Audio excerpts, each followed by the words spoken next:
Everyone. ஒரு 10 days முன்னாடி பிளான்ட்ஸுக்கு tape organic fertiliser போட்டிருந்தோம். அதனால் பூ நிறைய பூக்கும்னு சொல்லியிருந்தேன். அதோட ரிசல்ட் காட்ட தான் இந்த வீடியோ. ஸோ எல்லா செடியிலுமே நல்லா மொட்டு வச்சுருக்கு. எல்லாமே நல்லா தழைச்சி துளிர் விட்டுருக்கு. ஊருக்கு போனதால காராமணி பச்சை பட்டாணி எல்லாம் பிரிக்க முடியல, எல்லாம் வெடித்து போயிடுச்சு.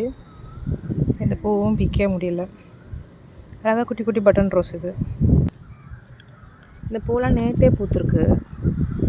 ஊரில் இருந்ததால் இந்த பூவெல்லாம் பிரிக்க முடியல. செம்பருத்தி செடியில் குறைஞ்சது ஒரு 15 பூவாவது பூத்துரும் டெய்லி.